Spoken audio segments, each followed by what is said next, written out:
Assalamualaikum warahmatullahi wabarakatuh. Perkenalkan, saya Emma Rusina Dewi. Ini adalah video aksi nyata saya untuk membagikan pemahaman saya mengenai Merdeka Belajar. Hasil The Program for International Student Assessment atau PISA tahun 2018 pada kategori kemampuan membaca, Indonesia berada di peringkat ke-74 dari 79 negara. Sementara untuk penilaian kemampuan matematika dan kemampuan sains, Indonesia berada di peringkat ke-73 dan ke-71 dari ke-79 negara partisipan PISA.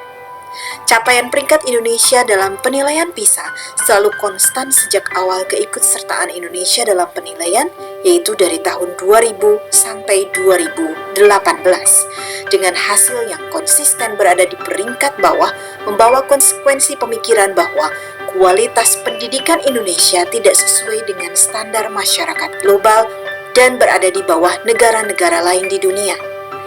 Upaya pemerintah untuk melakukan perbaikan terhadap hasil penilaian PISA adalah perubahan kurikulum. Dan hadirlah kurikulum Merdeka yang kemudian melahirkan konsep Merdeka Belajar untuk mendukung visi pendidikan Indonesia dan sebagai bagian dari upaya pemulihan pembelajaran.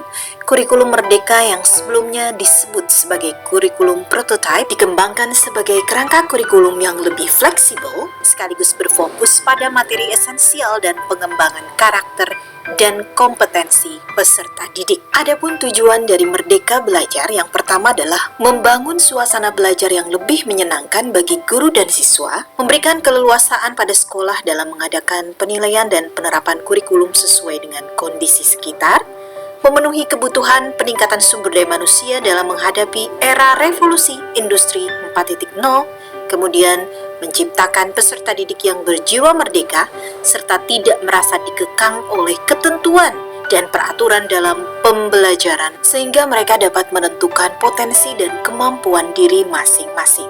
Dan yang terakhir adalah dapat mempercepat pencapaian tujuan pendidikan nasional yang tertuang dalam Undang-Undang Nomor 20 Tahun 2003 tentang Sistem Pendidikan Nasional.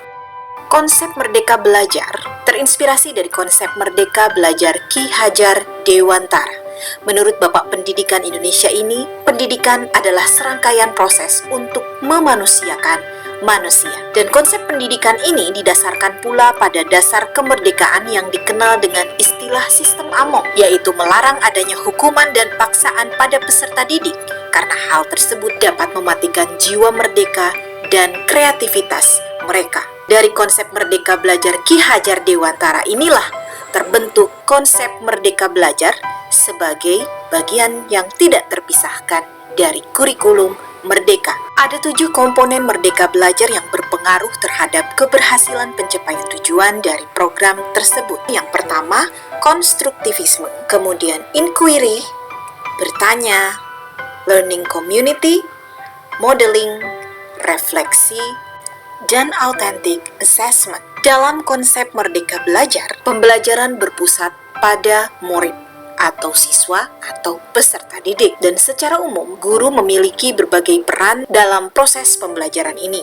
Antara lain, yang pertama adalah guru sebagai pendidik atau pengajar, kemudian guru sebagai mediator dan fasilitator, guru sebagai pengelola, guru sebagai demonstrator, guru sebagai pembimbing dan motivator, dan guru sebagai evaluator. Demikian sharing saya mengenai Merdeka Belajar. Semoga bermanfaat. Assalamualaikum warahmatullahi wabarakatuh.